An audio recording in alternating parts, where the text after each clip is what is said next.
mute you. I'm going to mute you as well.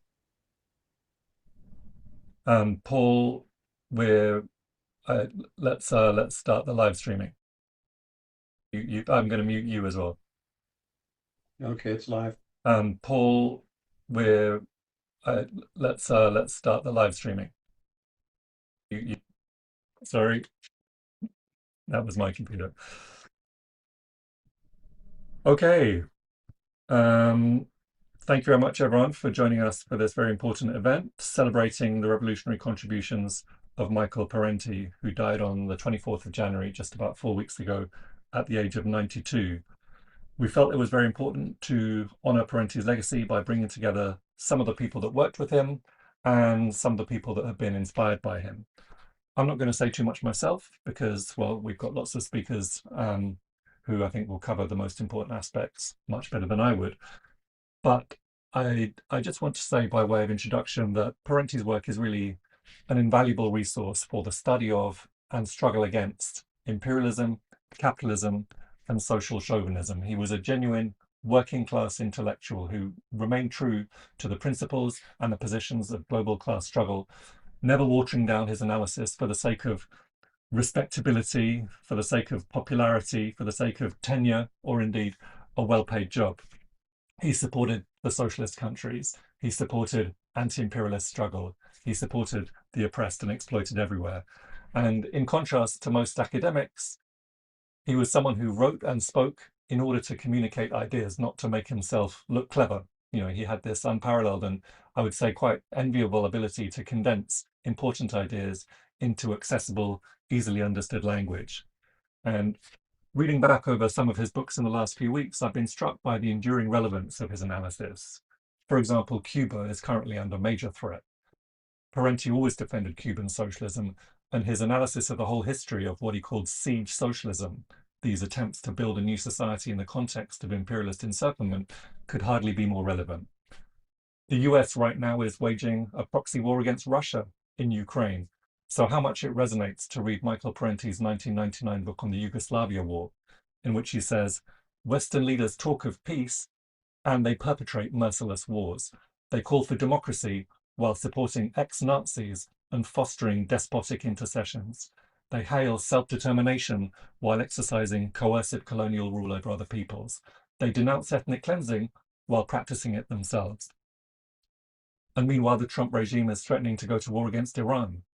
Parenti was a true anti-war intellectual and organizer, and his analysis of the role of the media in building public support for imperialist war is indispensable at a time when the Western ruling classes, both right-wing and supposedly liberal, or what the Iranians are currently referring to as the Epstein class, is spreading every type of slander about Iran.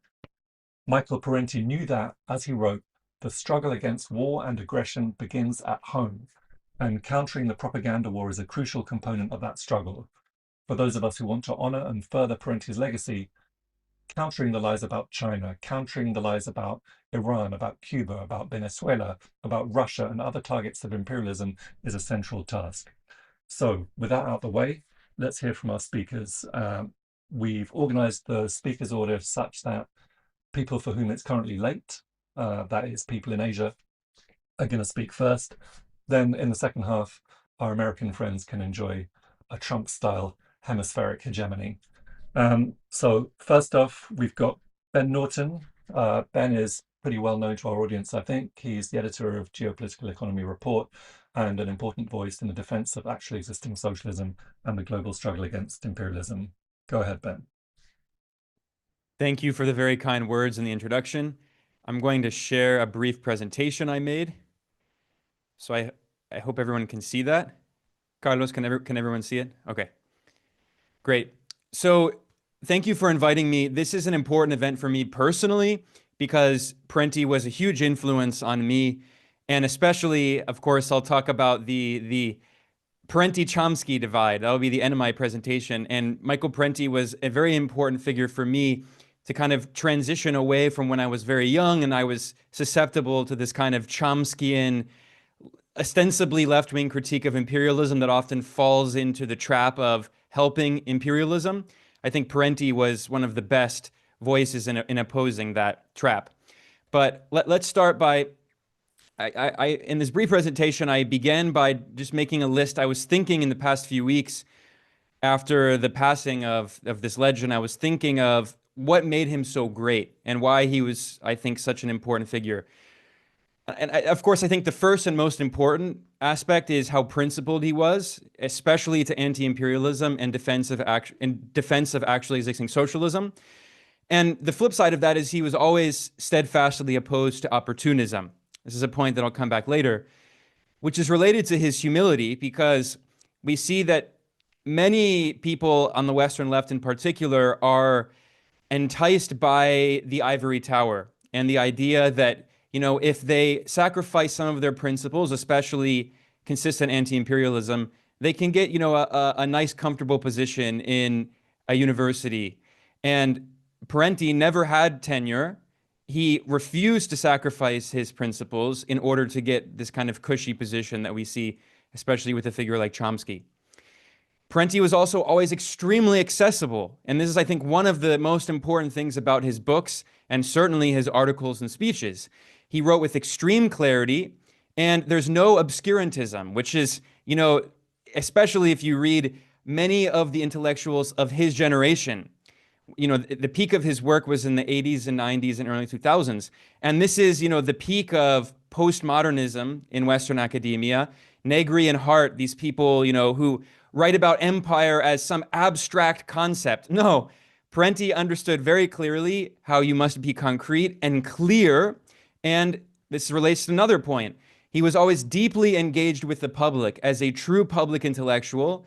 His audience was the actual people, average people, not fellow intellectuals. And compare it, especially look at like some of the philosophical work of someone like Slavoj Žižek and compare it to Parenti. The clarity of Parenti's writing, compare him to Lacan, someone like that. I mean, it's just night and day. It's clear that so many ostensibly left-wing intellectuals in the West are writing to other intellectuals to show how sophisticated and smart they are. And then this brings us to, I think, the kind of crux of why Parenti was never given tenure and why he was forced to be an independent intellectual and was not financially comfortable.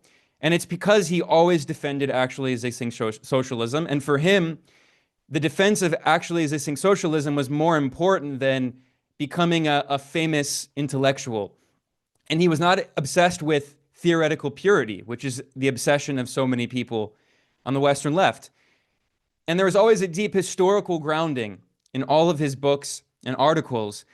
And I write, he put the history back in historical materialism in the sense that you must understand every existing socialist experiment in the very imperfect context of their larger material conditions, which should be uncontroversial given Marx himself famously said, the tradition of all dead generations weighs like a nightmare in the brains of the living. And yet so many people love to criticize Cuba and Nicaragua and Venezuela and China and every other actually existing socialist project for those very imperfect conditions that they're situated in. And then finally, I think something that's always so great about Parenti is the humor that pervades his work. I mean, I've been going back after he passed, rereading some of his books and especially rewatching his lectures. And people would joke that his lectures were like 80% great information, 10% him fighting with the microphone and the sound guy, and 10% jokes. I mean, he was almost kind of a stand-up comedian at some points. He always had a great sense of humor, which was so important, I think, especially thinking about the time where, when he was most active, which was, a very dark time of counter-revolution with the counter-revolutionary movements in the global South, the rise of neoliberalism, the overthrow of the Soviet Union, Sandinistas fell out of power in 1990, Cuba entered the special period. I mean, it was a time of extreme counter-revolution, and a lot of left-wing intellectuals, a lot of Marxist intellectuals turned to become liberals and social democrats, and it was a very difficult moment. And Parenti, continued holding the torch throughout that very difficult moment. And this brings me back to the kind of most important point that I'll conclude with, which is the principled commitment to anti-imperialism that pervades Parenti's work. And I want to briefly look at the shameful New York Times obituary written this February after Parenti passed. It's titled, "Michael Parenti, Unapologetic Marxist Theorist and Author, Dies at 92. And I think this is the perfect illustration from the imperial paper of record. Of course, the New York Times has supported every imperialist war of aggression, printing lies to justify crimes against humanity. So it's, of course, no surprise to see this, but I think it's a perfect illustration of all the points that I've been discussing, because in this article, they mention some of these people who, have been described as part of the compatible left. This is a term that was used by the CIA, actually, to refer to left-wing intellectuals and activists who took anti-communist positions, or at least anti-imperialist positions.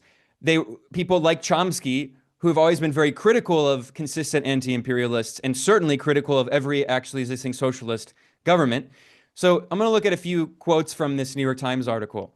It described Parenti dismissively as a Marxist political theorist with uncompromising views, which is their way of saying, a dinosaur who, after the Soviet Union was overthrown, he didn't abandon his commitment to Marxism.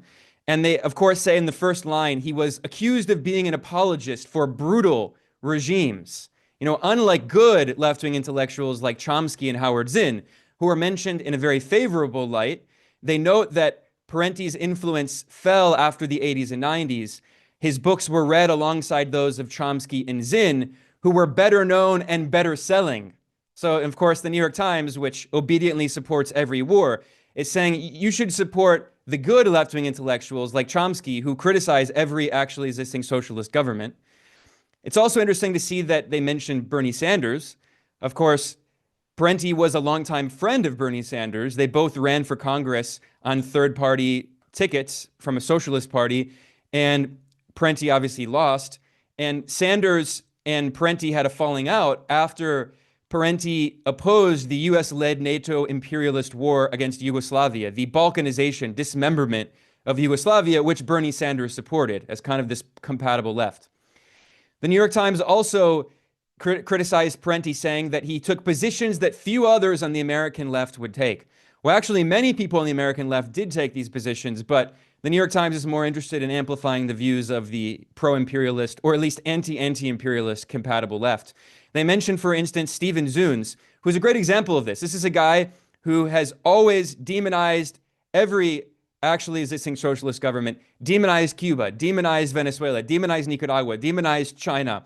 He claimed to oppose the dismemberment of Libya, but he demonized Gaddafi and the Libyan government, demonized the Syrian government. I mean, always playing into the hands of imperialism and helping, take the football to the 95-yard line for, the imperial war machine. And then they say, well, we're against the bombing, but we support the demonization of every government that's currently being targeted by the empire.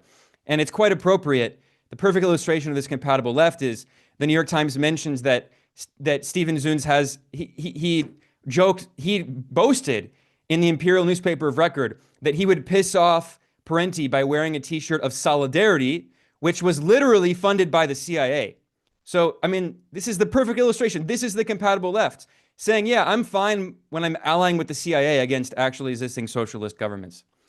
And then finally, this brings me to the end, which is this dichotomy of Parenti versus Chomsky, which, if you follow the discussion about Parenti's passing on social media, this has always come up. And for me, this was very important as well, because when I was young and getting into left-wing politics, I was very ignorant and susceptible to this kind of narrative of people like Chomsky, the left libertarianism, where you oppose every existing socialist government as authoritarian, but you do criticize the empire. I mean, Chomsky has done important work documenting the crimes of US imperialism, but then he demonizes every existing alternative to imperialism.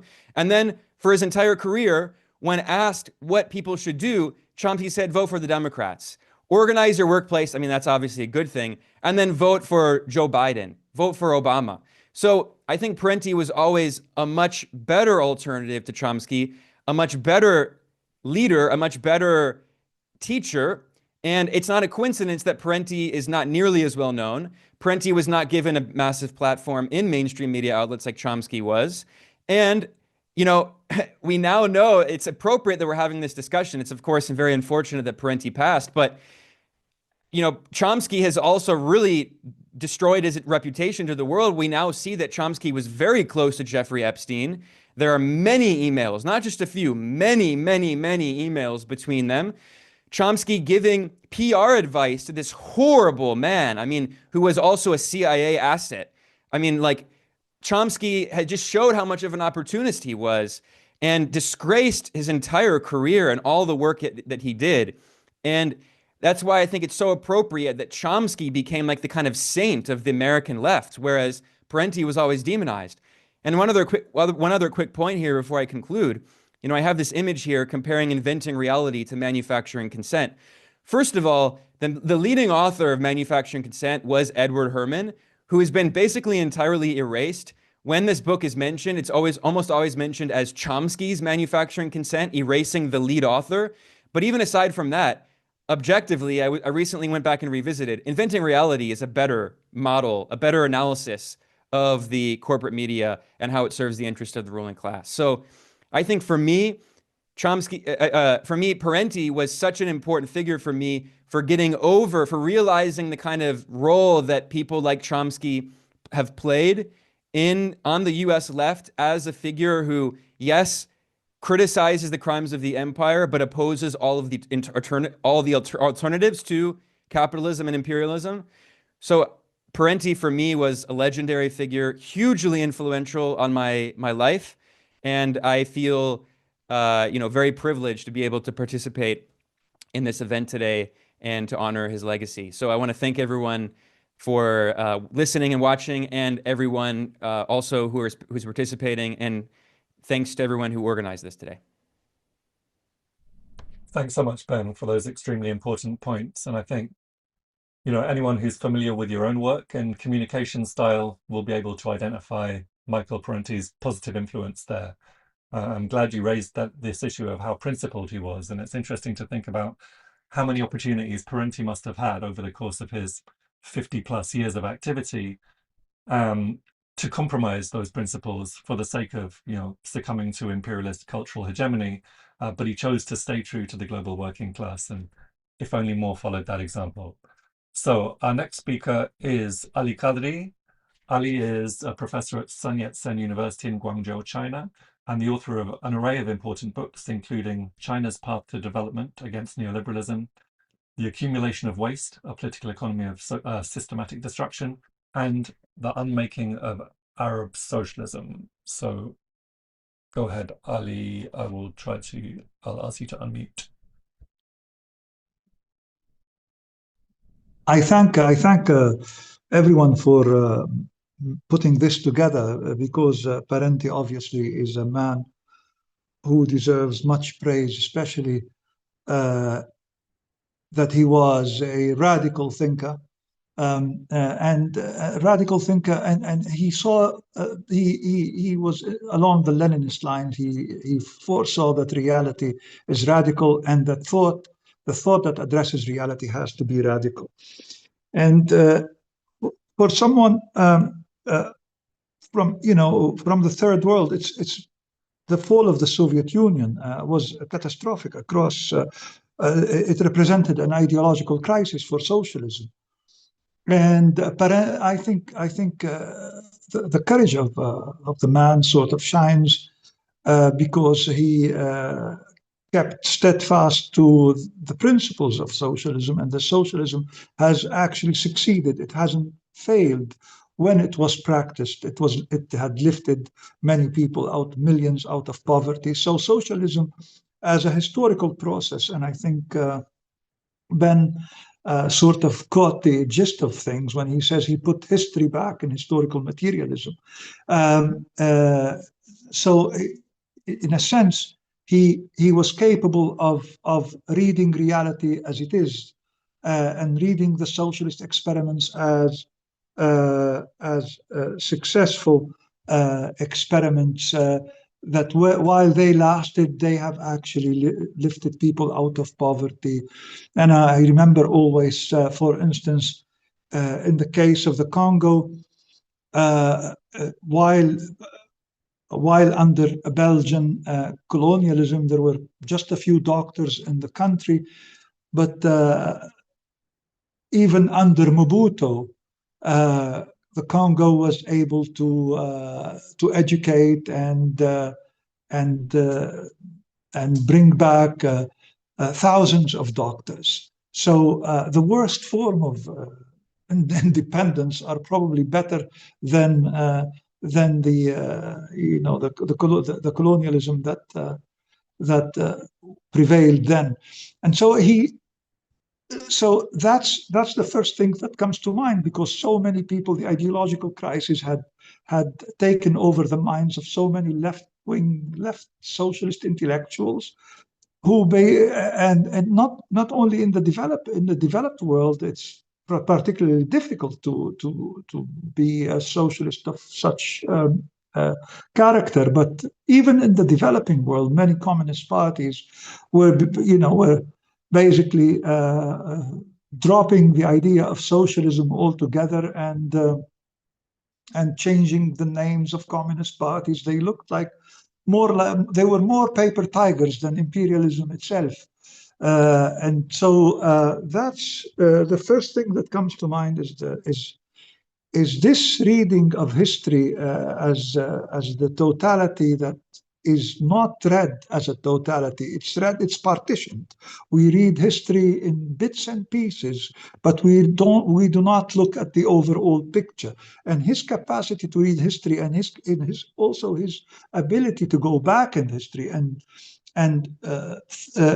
look at, for instance, his work on Julius Caesar, that the way it was portrayed in the mainstream media is such that it was some sort of conspiracy, but it wasn't a conspiracy. There were a materialist dialectic that were shaping events then. So Caesar, this particular Caesar, apparently was making some concessions to the poor that the plutocracy then was not happy with, and even minor concessions to the commoners and to others than the nobility. That itself was good enough for the plutocracy to turn against Caesar and assassinate him. And so there is that reading of the materialist circumstances, the class circumstances shaping history and shaping the development of history. He was able of seeing this way back. And another thing is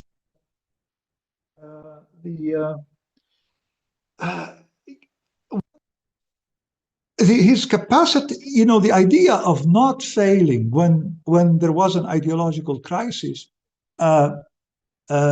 His idea was that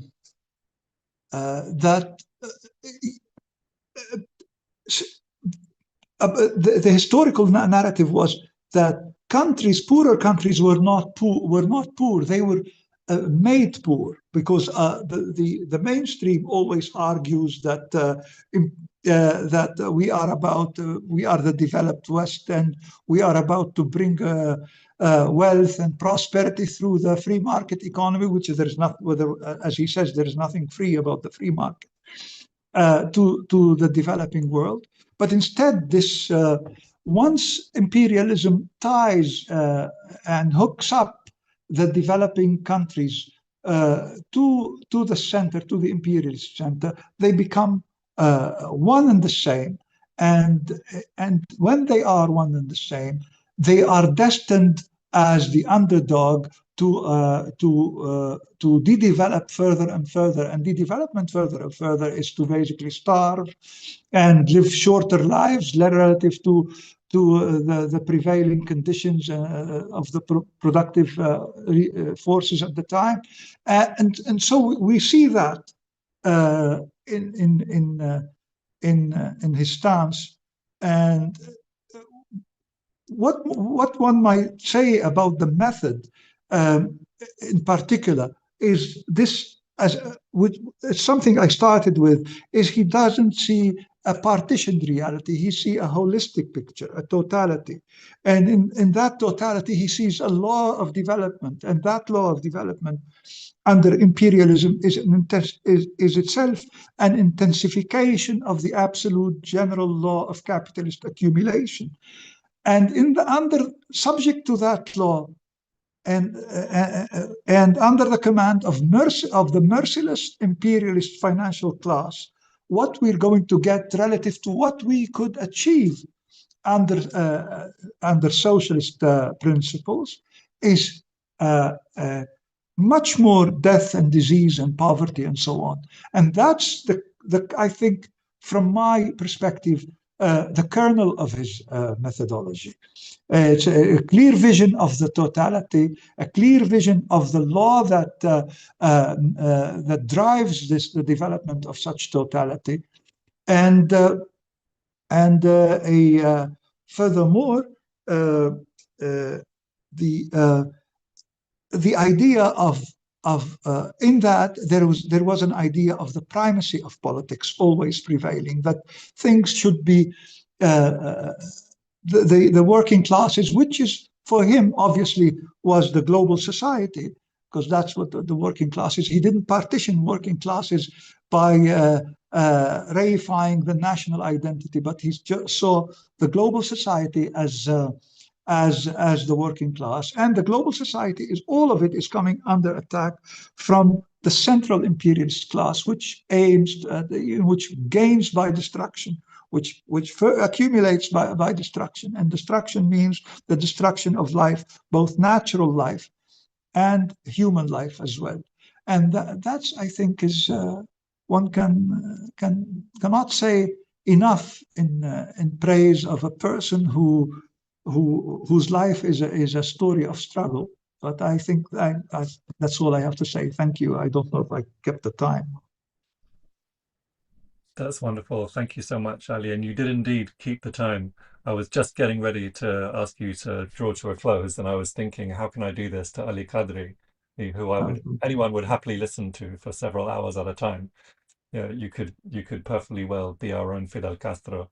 But that was great. And I thought really interesting that you brought up Parenti's book on the assassination of Julius Caesar, because it's like a masterclass in teaching and learning history in a way that's relevant to the current day, in that it draws these parallels between the struggle of oppressed against oppressor back then and the struggle of oppressed against oppressor now. Karl Marx famously wrote that all history is the history of class struggle, but this is a notion that's almost completely missing in mainstream historiography. So that book of Parenti's is one that's very well worth reading. So next speaker is Corinna Mullin. Corinna is an anti-imperialist academic. She is a member of the Anti-Imperialist Scholars Collective, the Science and Society Manuscript Collective, Secretariat of the US Peace Council, and CUNY for Palestine and Labour for Palestine. Go ahead, Corinna. I might need to unmute you. Hold on. Okay, please go ahead.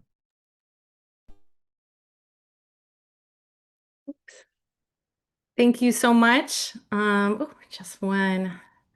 Thank you so much. It's really an honor to be here with such an incredible panel of so many of my intellectual heroes to discuss the life and legacy of another intellectual hero of mine, Michael Parenti, who is a true guerrilla intellectual, to borrow Walter Rodney's phrase. Parenti refused the usual careerist, as we've heard already, bargain of the colonial capitalist academy to water down his ideas, to make them compatible with empire in exchange for prestige and institutional protection. Instead, he chose political and ideological clarity, and he paid the price for it. As his son Christian Parenti recounts in a recent Gray Zone tribute, Parenti was red-baited, blacklisted, and forced into itinerancy, not because he lacked brilliance or productivity. And anyone who goes through his incredible, extensive list of publications knows what a prolific scholar he was. And more so than, of course, 99.9% of tenured academics for sure. But because he had become politically dangerous.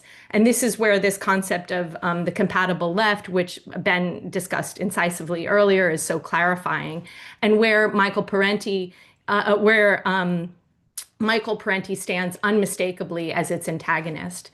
Gabriel Rockhill, in his new book, Who Paid the Pipers of Western Marxism, helps us name what Parenti's own life and career already demonstrated, that knowledge production and ideological circulation are strategic fronts in class war on a world scale, embedded in what Rockhill calls the imperial superstructure. Academia functions as part of the broader propaganda system, a dense web of institutions, patronage networks, prestige circuits, and ideological gatekeepers that reward critique only when it is sharp in appearance but safe in effect. What gets funded, promoted, and canonized is criticism of capitalism in the abstract, carefully insulated from class struggle, anti-imperialist commitments, and from defending actually existing socialist or anti-systemic projects, as you pointed out, Carlos. Parenti refused that insulation, and the marginalization he faced makes visible the very system that Rockhill describes so brilliantly in his book. Of course, Marxists have long understood the centrality of bourgeois propaganda in information warfare. Lenin grasped this with remarkable clarity in Imperialism and the Split in Socialism, where he warned that it is impossible for the bourgeois state to secure the allegiance of the masses without a widely ramified, systematically managed, and well-equipped system of persuasion, as he put it.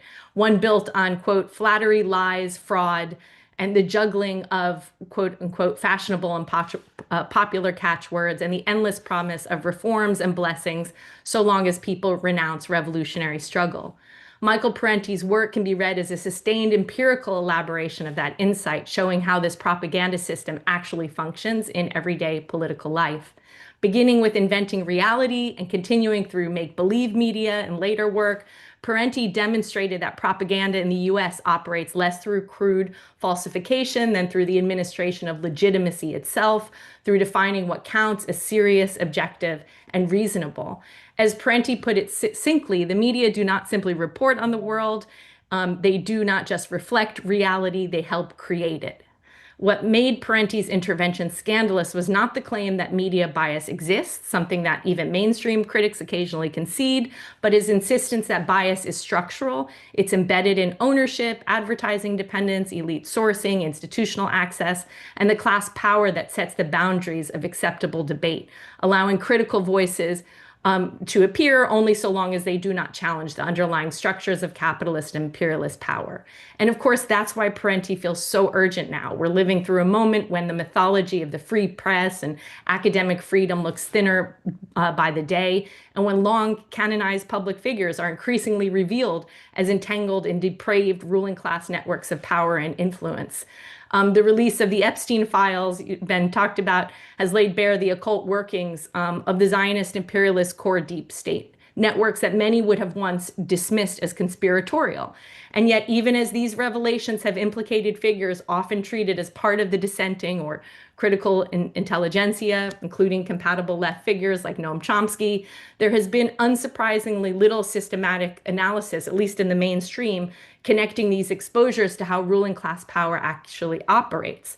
Parenti, of course, helps us to understand why such episodes should not be approached as isolated scandals or individual moral failure, but as structural features of capitalism and its ideological order. He gives us the theoretical and ideological tools to understand how the Epstein files offer a rare window into the mechanisms through which opportunism, coercion, and greed are cultivated, rewarded, and leveraged by the bourgeois state, not deviations from capitalist norms, but expressions of them.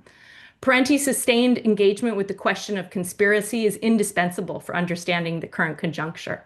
Across his books Against Empire, Dirty Truths, America Besieged, and History is Mystery, Parenti argued that the label conspiracy theory functions as a disciplinary weapon.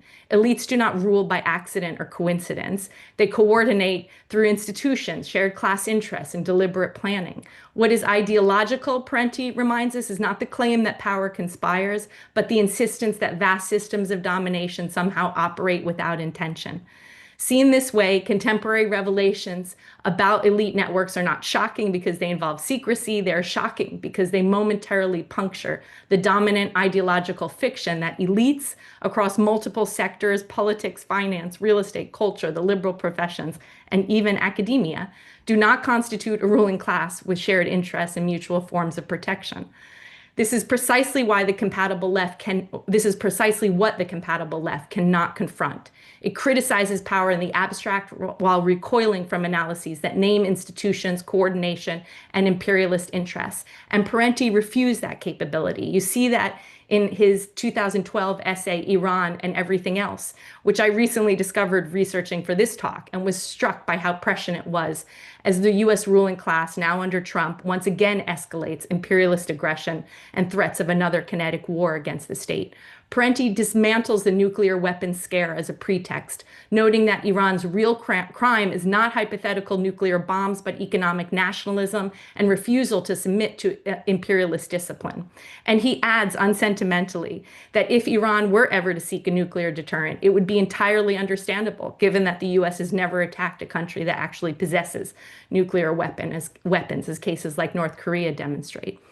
It's a reminder that politically and ideologically solid and courageous work rooted in historical dialectical materialism stands the test of time. Parenti's refusal is also clear in his analysis of the university itself. Parenti's analysis prefigured so much of the critical work on the academy today. He was explicit about the university's structural complicity with state power, capital, and the imperialist national security apparatus. Universities, he insisted, are not democratic spaces. They are corporate institutions governed by boards of trustees representing ruling class interests, unelected, unaccountable, with final authority over budgets, curriculum, and even personnel. This analysis is laid out in Parenti's 1986 lecture, Monopoly Culture and Academic Freedom, delivered at the University of Vermont in Burlington. In it, Parenti discusses the impact of ongoing McCarthyism on the academy, bringing in his own experience of having been fired at UVM.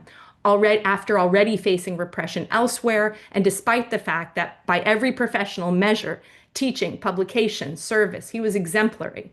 What ultimately triggered his firing from the University of Vermont, of course, was not incompetence. It was his open public opposition to US imperialism, his refusal to perform patriotic rituals he regarded as hypocritical, and his visible support for the Vietnamese liberation struggle, including carrying a National Liberation Front Viet Cong flag in public demonstrations.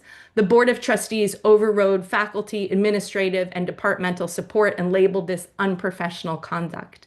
In other words, siding publicly with those resisting US imperialist violence crossed an unforgivable line. And we know that line has not moved.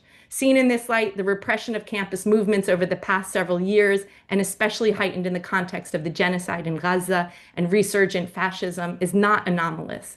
It's a textbook example of Parenti's analysis. Universities have collaborated with the police, FBI, wealthy donors, state and federal agencies, Zionist and other right-wing organizations to suppress organizing that exposes their complicity in imperialist war and settler colonial genocide in Palestine and beyond. Students and academic workers challenging investments, research partnerships, and institutional alignment with settler colonialism have been suspended, expelled, arrested, fired, and blacklisted. As Parenti, and I'm concluding, pointed out with such eloquence in this lecture, when students expose university ties to the CIA or complicity in imperialist war, the police arrive on behalf of the trustees, not the students. The state intervenes to protect, he says, class property interests, not free inquiry. Liberal critique is tolerated, solidarity with resistance is punished. And yet Parenti never stopped insisting on struggle. His pedagogy mattered as much as his theory. Long before podcasts and social media, Parenti made rigorous Marxist analysis accessible through public lectures, now widely circulated online. And of course, not as branding, but as urgent political education designed to inform action. So may we honor Michael Parenti by doing what he did so beautifully, telling the truth, even or especially when it is costly, defending the targets of empire and making our ideas useful for liberation. Thank you so much. Thank you, Corinna, for that extremely powerful and incisive presentation. And I mean, there's a thousand threads to pick up there, but just to pick up one of them, I'm super glad that you brought up Lenin's pamphlet on imperialism and the split in socialism, which is kind of the canonical text for explaining the material basis of opportunism and social chauvinism that we've been talking about.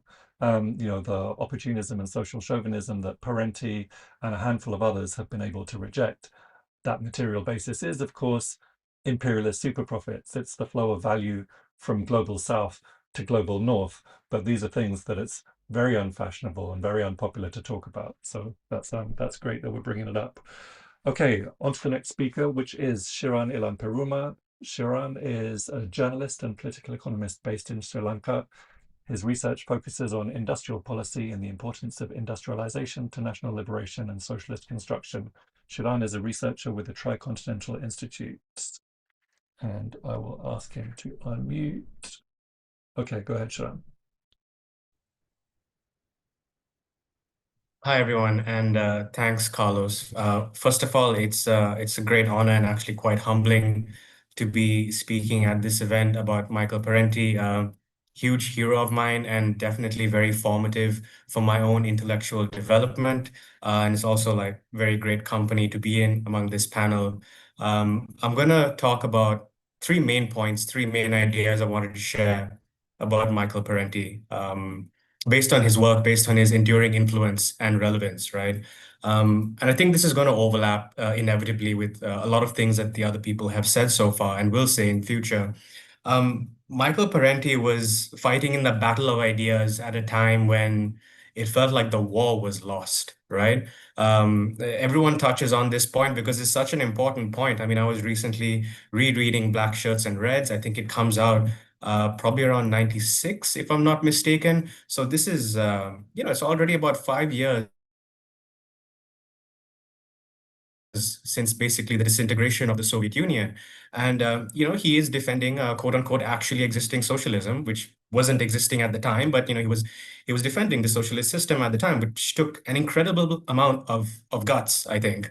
But more than anything, I think it takes a certain amount of patience and resolve and confidence in your own ideas to be able to maintain a line, to be able to maintain a kind of class line in the face of severe adversity and, what seems like doom and gloom, what seems like loss, right?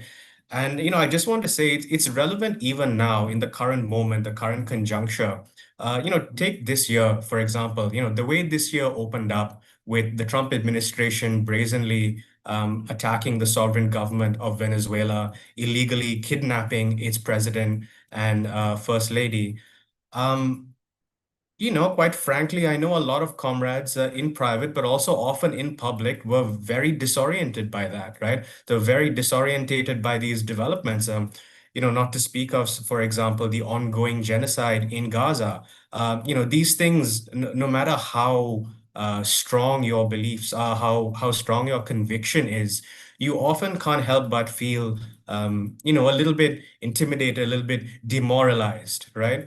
And I think something you can learn from Michael Parenti is, the way that didn't really get to him, or at least it didn't seem to get to him. He was doing what he was doing. He was maintaining the line. He had a confidence in his ideas, and I think he had a kind of long view of history, which those of us from the Marxist tradition need to have. We need to understand that there are zigs and zags, twists and turns in history. There are moments and periods in time when it feels like there's an upsurge in our favor, right, for our movement. And then there are times where it seems like things are turning the other way. The key, I think, particularly for people in organizations, the people that are doing long-term work, is to kind of stand still and stand strong amid all of that. And for me, Michael Parenti is like a very inspiring figure when it comes to that. The second point I want to talk about was his style of communication. And this has been brought up already. The institute I work for, the Tricontinental Institute, we've been trying to do this thing called Tricontinental English, kind of mixing academic writing, mixing journalistic writing, and, naturally a little bit of polemics, politics comes in there as well because you're trying to persuade people. And it struck me rereading Parenti recently is that This guy was a master of those things. He was able to communicate complex theory without using theoretical terms. Not that there's anything wrong with using theoretical terms, but you always need that strata of intellectual that can produce popular literature, popular material, right? So, I always get reminded of his speech, in the Yellow Parenti speech, where he says, the revolution that feeds the children gets my support, right? He was talking about, actually existing socialism, blah, blah, blah. He was not using those words. Then he says you need to compare a post-revolutionary society with what came before, not with some abstract ideal. He's talking about historical materialism, essentially, right? But he's not using that term. So, I had the idea of those things long before I ended up actually reading Marx and, knowing the word for that idea, thanks to the way Michael Parenti was able to communicate those things, right? Parenti was, I think, what Gramsci would call a permanent persuader, right? He was an intellectual, and everything he does is so persuasive, but it has that journalistic flair and character. It has a certain academic integrity, right? But it's also persuasive. It's not something that's just floating in the air, which is something sadly you see very often in academia now. These papers after papers that just seem to be floating through space and time, and you don't know what they're trying to say, in what conjuncture they're trying to intervene, what sort of change they're trying to make in the world. And moving on from that point is very interesting to me is that this is a man from the quote unquote silent generation. That's what they call them in the US. He was anything but silent, but anyway, he's from the silent generation, and yet I would say he's probably incredibly popular among millennials and Gen Z. And this has again got to do with his style of communication. I first came across him on YouTube. There are people who are discovering him today on TikTok. Because of the way he communicates, he's able to basically, bite-size ideas. He's a very clippable speaker. And in some sense, he was so much ahead of his time because he is speaking and writing slightly ahead of the kind of digital revolution we have, the narrowing of the attention span, the vast simplification of writing, and even people's ability to concentrate and read and comprehend. It's objectively declining in a lot of societies. And through all of that, Parenti remains so relevant and so ahead of his time because of his communication style that was able to bridge all of these different needs, that was able to popularize complex and theoretical ideas, right? And that brings me, I think, to my third point, which is the fact that, look, Parenti was not just an intellectual. I mean, sure, like he was an organic intellectual as well, right? It's not just he was not just a traditional intellectual in the universities, but this is a guy who was from the working class. He was a guy who, I'm currently reading his memoir, Waiting for Yesterday, where he talks about his working class upbringing in Italian neighborhood. It's very touching. It's probably the most favorite thing that I've read of him, right? And you really get to understand where this guy comes from, right? And it's not just, when he speaks and when he has that sort of flavor and character, it's not just the theories that are jumping out of him. It's his own experience as a working class person in the United States, right? His own experience of, race and class and how these things intersect, and his understanding of imperialism and so on and so forth, right? But even beyond that, you see very clearly, and I think our comrades in North America and Europe probably know much better than I do, that this is a man who was always steeped in the struggle. He was not someone who was a free-floating intellectual. He was organizing, he was at protests, he was talking to workers, and so on and so forth. That was a purpose, right? This is an intellectual who it was tied to the movement, which again is such a very, very vital and important point for today. And he did all of these things at the cost of his own career. Very difficult thing to do, especially someone who's already from a poorer background. It's quite easy sometimes for people who come from a position of a little bit of privilege to become a left-wing intellectual because you have a certain amount of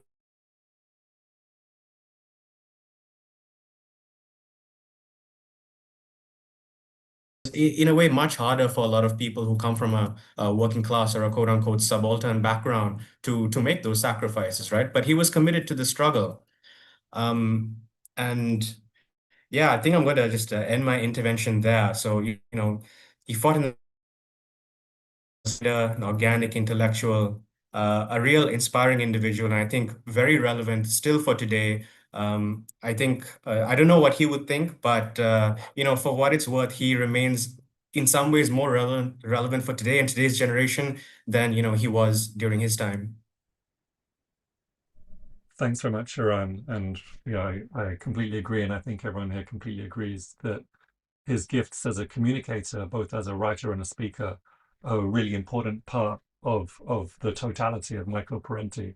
And his son, Christian Parenti, brings up in the interview that Corinna, I think, referenced. He says, my dad was actually a pretty angry person. He felt this visceral anger towards the system that produces violence and oppression and poverty and inequality. And he was able to channel that anger into a very effective communication. And on top of which Ben has mentioned, Parenti was also very witty. And I just want to quickly read a little quote from Black Shirts and Reds about the absurdity of Western anti-Soviet propaganda. It goes, during the Cold War, the anti-communist ideological framework could transform any data about existing communist societies into hostile evidence. If the Soviets refused to negotiate a point, they were intransigent and belligerent. If they appeared willing to make concessions, this was but a skillful ploy to put us off our guard. By opposing arms limitations, they would have demonstrated their aggressive intent. But when in fact they supported most armament treaties, it was because they were mendacious and manipulative. If the churches were empty, this demonstrated that religion was suppressed. But if the churches were full, it meant people were rejecting the regime's atheistic ideology. If the workers went on strike, this was evidence of their alienation from the collectivist system. If they didn't go on strike, this is because they were intimidated and because they lacked freedom. This sort of absurd Cold War anti-communist propaganda is very redolent of what we hear these days in relation to China especially, but also Cuba, Vietnam, the DPRK, Laos, Venezuela, and other countries. So on to the next speaker, which is Gabriel Rockhill. Gabriel is a philosopher, writer, and academic. He's editor of the English language edition of Domenico Lasordo's Western Marxism and author of the recently released Who Paid the Purchase of Western Marxism, which book is causing something of a stir. Gabriel is also co-founder of the Critical Theory Workshop.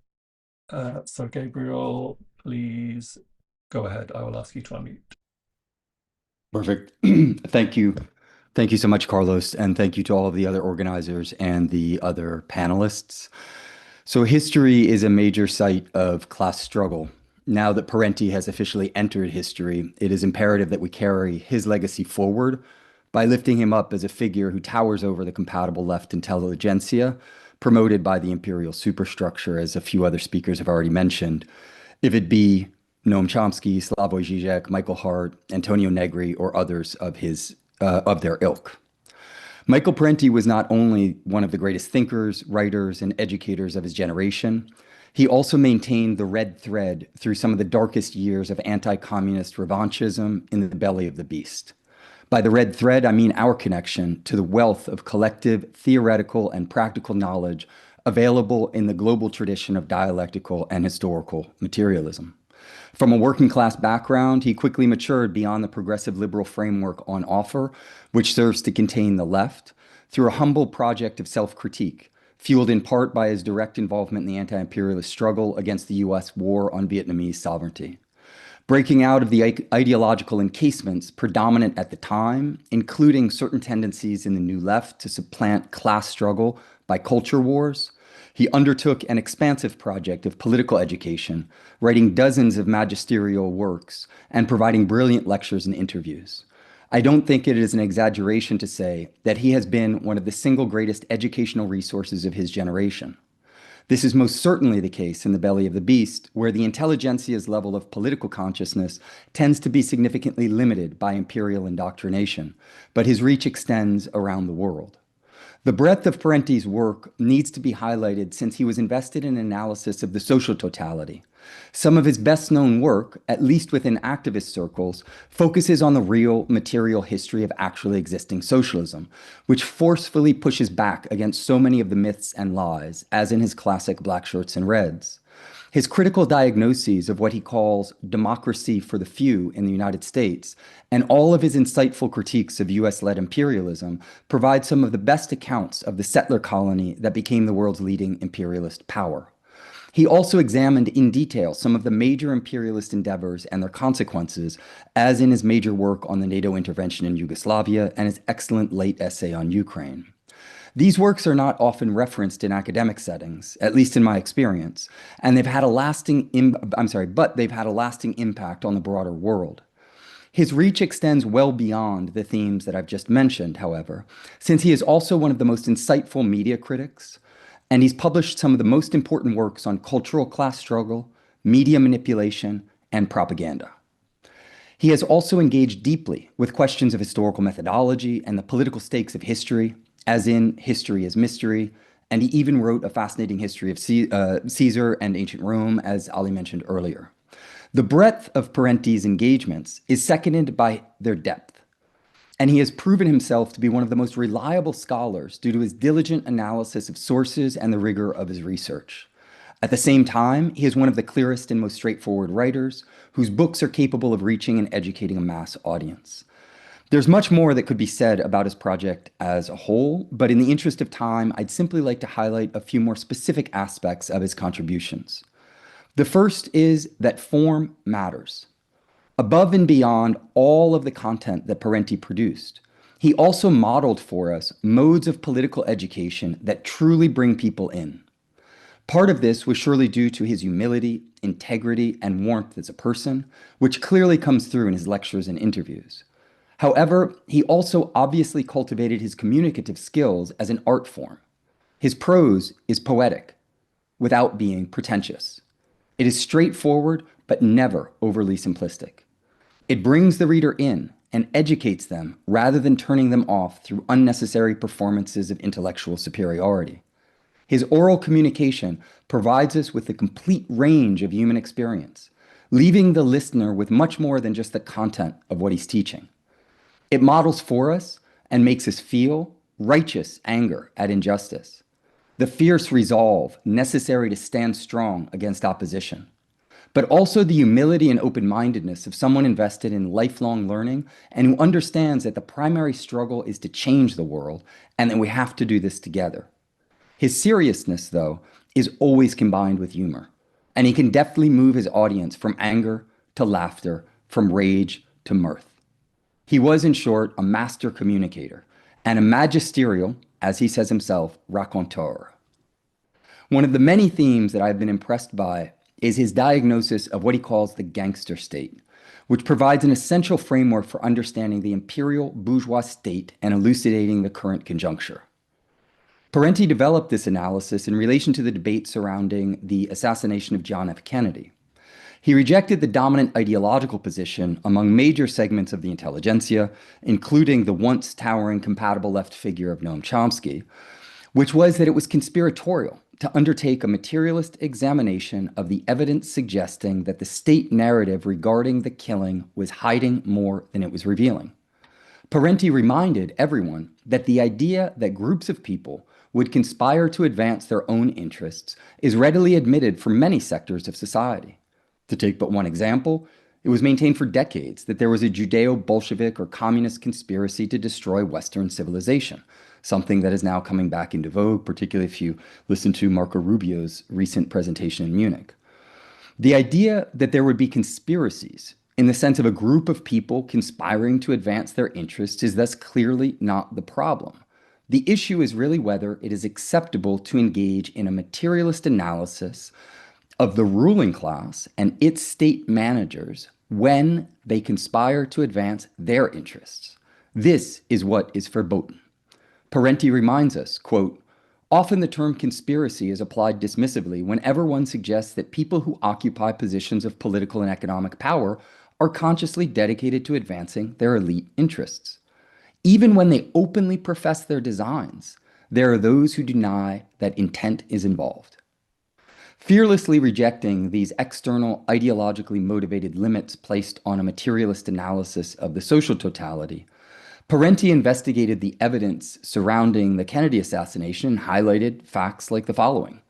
80% of scholarly books at the time on the Kennedy assassination attributed it to a conspiracy involving intelligence agencies.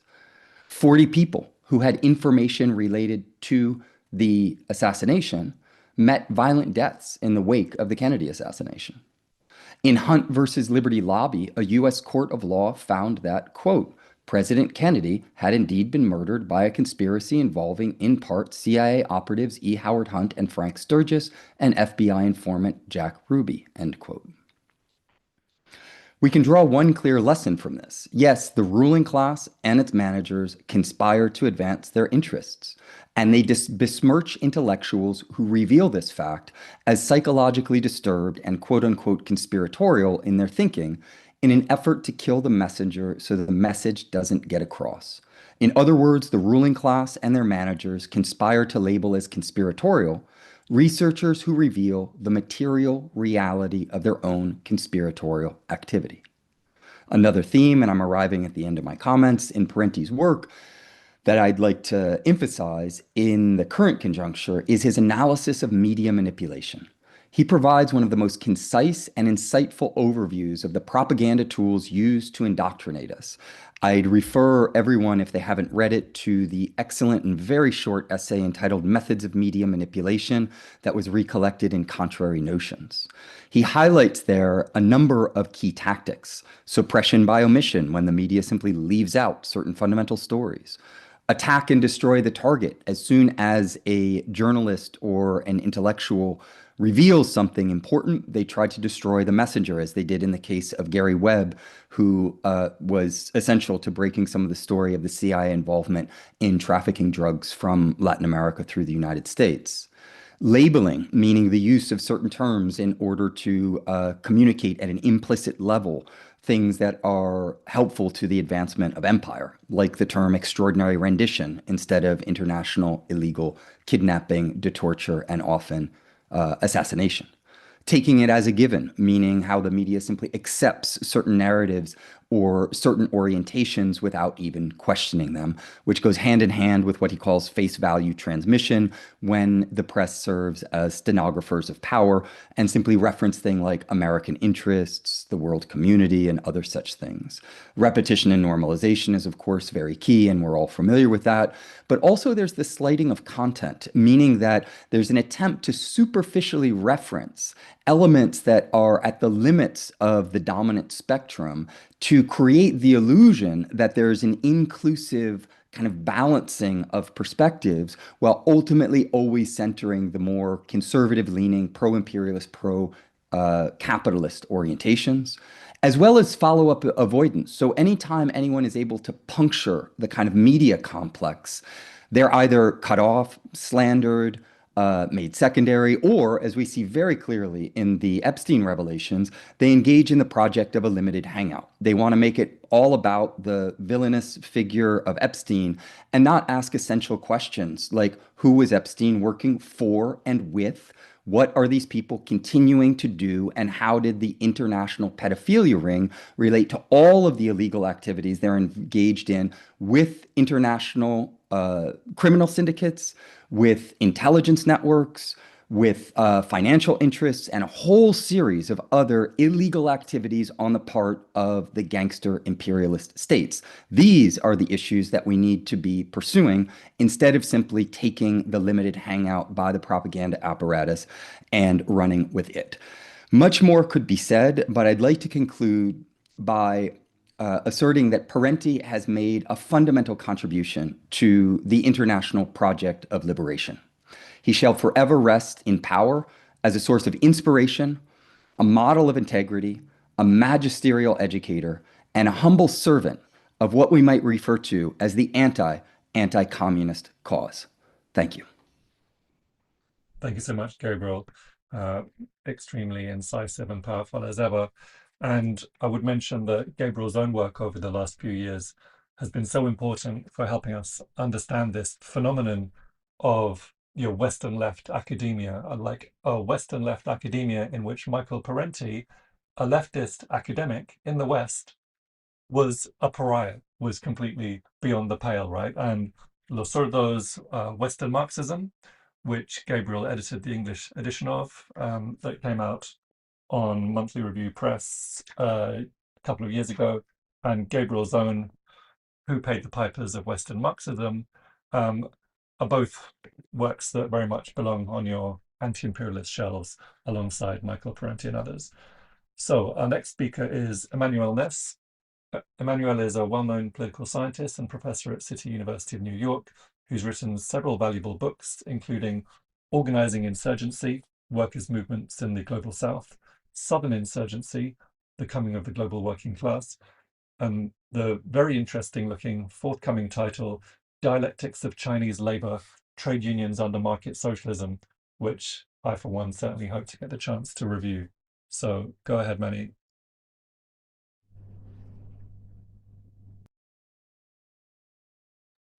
My stopwatch doesn't work, so I'll just try to keep it at below 10 minutes.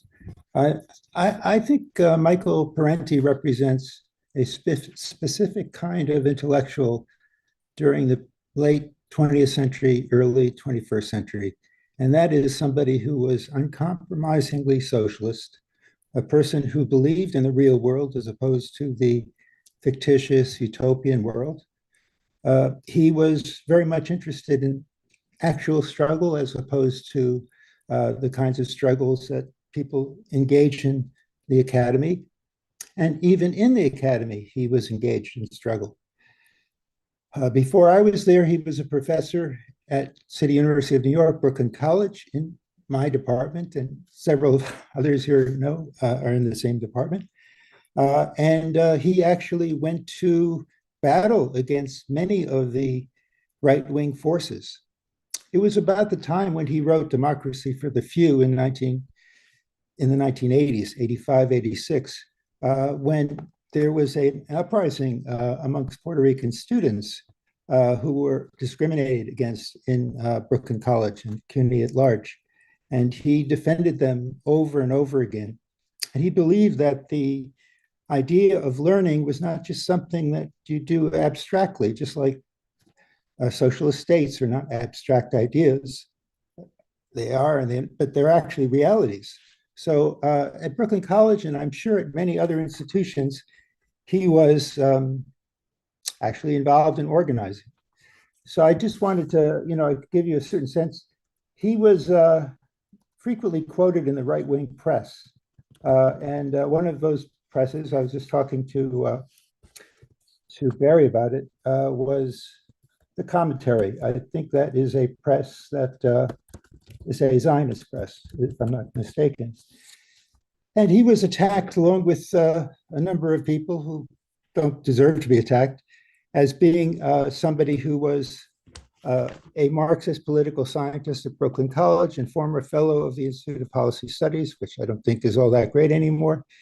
He defines the mission of the radical academic even more baldly, says somebody by the name of Herbert London, who ran for mayor of New York City, if I recall correctly. Our quote unquote, our job in academia is not only to reach out to working people, but also to remind our students that they're workers, that their struggle is also a labor struggle. That labor struggle is the most profound democratic struggle in our society. And he also was criticized for only selling 85 copies of the book, a book that actually turned out to be a bestseller and basically helped him survive in many ways. And so Democracy of the Few, I think many of us here used the book or used it in the past. It was updated perhaps 8 to 10 times, a lot of times, I'll say that. And I'd say one other a number of things. He was betrayed by the left, and not just the academic left, but a whole range of leftists that include identity politics people, that included people who, like Amy Goodman on Democracy Now!, she completely chastised him in a way that was highly, I would say, disgusting. He was basically driven out of the academy by people who were administrators, not academics whatsoever. And in order to be legitimate, you had to distance yourself from Michael and others like him, because if you had any relationship with Michael Parenti, you also were considered to be part of the clique and so forth. And so I think that's very important, but he still went on. He went on to many different pursuits. I found it very interesting that he actually was both engaged in, and I think this is one of the key points, he was engaged in US politics and so forth. The arena of US politics, it sort of reflects his perspective that we have to engage in real life things. And many of us don't vote and so forth. So that's another point. But in this context, he was the only person amongst political scientists, American political scientists or political scientists writ large, he was also a theorist, who was able to bridge the notion of an American working class, an American working class that was representative of people who were oppressed in this country, African Americans, Latinos, etc., Asian Americans in some respects, and yet at the same time, the main point of his oeuvre would be the idea that it was significantly important and mostly important to fight against imperialism. Along with that, he recognized very early on and articulated when I was basically a kid, that it was very important to support socialism and that there was a direct link between Soviet Union and China. I mean, this is explicitly said when I remember as a 10 or 11-year-old, there's a specific relationship between the Soviet Union and the anti-imperialist struggle. Like it or not, he actually said that. So I think that's a very important point. I'm going to leave the question of Yugoslavia to Barry because he was very much involved in that struggle. I'd just like to say that he was not sanctimonious like all these other people. Well, Noam Chomsky was mentioned, but I would add people like Howard Zinn and Stoughton Lynd, who saw themselves as, somewhat above the fray, and they were the sages and so forth. But Michael Parenti was able to go out into the streets, into the public, and to get on his soapbox and talk about socialism. And he had a great audience by doing so. To close, I would like to say that in a nutshell, I found his work and his status to be one which was highly practical. He lived his political beliefs as opposed to people who just were armchair intellectuals and spoke about things. So he goes beyond the leftists who thought they were just a leftist, but he actually engaged in political struggles himself. I think one of perhaps the apogee of his political struggle was in Yugoslavia. So I'm going to just end it there. I don't know how many minutes I did, but thank you very much for having me. Thanks very much, Immanuel. Incredible discipline. You got to 7.5 minutes. That's great, and really interesting to hear about Parenti's direct involvement in organizing and in working class struggle, where he was at, where he was working, where he was living. And as a number of panelists have mentioned, you mentioned Michael Parenti's willingness to take on some very unpopular positions if that's where his analysis took him, if that's where his political integrity and his research took him. And you reminded me that in 2003, Parenti published the essay Friendly Feudalism, the Tibet Myth, which goes up against and explodes the myths surrounding the relationship between Tibet and China, and this narrative about how Tibet pre-1949 was some sort of Shangri-La paradise, that it was peaceful, it was beautiful. Michael Parenti did the research, and he points out that actually Tibet pre-liberation was a brutal feudal theocracy, right, where the vast majority of the population lived as serfs in conditions of desperate poverty and violence. And he says a true slogan of free Tibet would mean supporting socialist China, supporting the process of land reform and development in Tibet. That's what the liberation of Tibet looks like. Needless to say, this is not an essay and not a point that won Parenti many friends in the liberal intelligentsia. So our next speaker is Barry Lituchy. Barry is a professor of political science at Brooklyn College, City University of New York. Barry's an expert on Baltic modern history and is author of the book Jasenovac and the Holocaust in Yugoslavia. He also has the singular honor of being acknowledged in Michael Parenti's book about the war in Yugoslavia, To Kill a Nation, for having provided critical feedback on the text. So please go ahead, Barry. Thank you, Carlos, for organizing this event, and to all the panelists, thank you very much for remembering Michael. Unlike Noam, I was not friends with Jeffrey Epstein, but I was very good friends with Michael Parenti. So it's very touching to hear all of these brilliant and oops, what did I just do? I don't see you anymore. Sorry. We can see you. Oh, okay. Well, then it doesn't matter. Anyway, the first thing that we have to say about Michael is that he was America's foremost political scientist.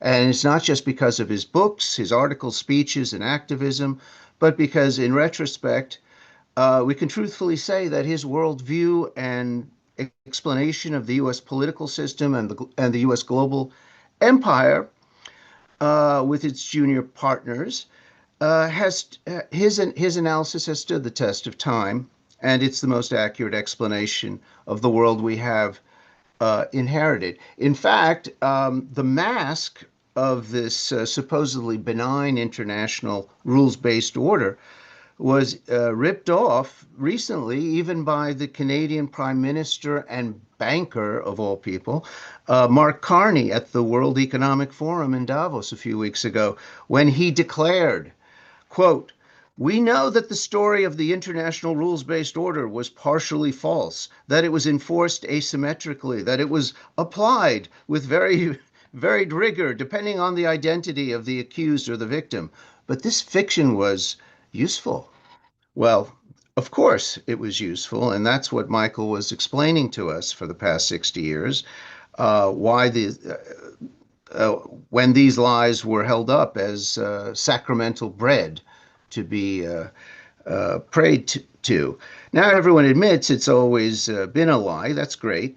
And so now we can fairly assess the imperialist system for what it is and praise those who have told it like it is. The only problem is that in the meantime, the system has killed millions of people all over the world, and as Bill Bloom once put it, killed hope itself in terms of establishing a better human future. Nevertheless, Michael left us with a legacy of writings and speeches against this imperialist system. Michael was born in New York Hospital in 1933, the third oldest hospital in the United States, established in 1771. I was born there 36 years later, and I know that the pediatric ward is located in the overhang of the over the FDR Highway and along the East River. So I think we can say that Michael was literally born on the banks of the East River. He grew up in the hard streets of the Italian working class enclave in East Harlem, and as was beautifully said earlier, his remarkable memoir of growing up there, Waiting for Yesterday, it will make you laugh and it'll make you cry. It exudes the warmth, the hilarious sense of humor Michael had, and his humanity.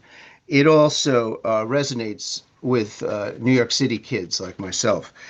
Around 1989, I was teaching a course on international relations and was forced to use a textbook by my department chair that offered up the usual shibboleths about U.S. democracy and the altruistic global institutions. Fortunately, Michael had just published The Sword and the Dollar at that time, and it proved to be the perfect antidote to those ideological falsehoods that we were reading in the main textbook. But another indispensable book, of course, that Michael wrote and that I have used over the years is, of course, that textbook, Democracy for the Few. It can't be emphasized enough how this book's class analysis of the American political system is such an eye-opener. It is so well written. I always come back to chapter 4, my favorite chapter in the book, where Michael masterfully explains the U.S. Constitution as a product of the colonial slave-owning and mercantile capitalist class in early America, and how it never had any intention of establishing a democracy. He relies on his use of the Federalist Papers and Charles Beard, and and we learn exactly that the capitalist oligarchy that they designed and insist upon is exactly the same one that we've had since 1788. And only through class struggle from below did we salvage the Bill of Rights.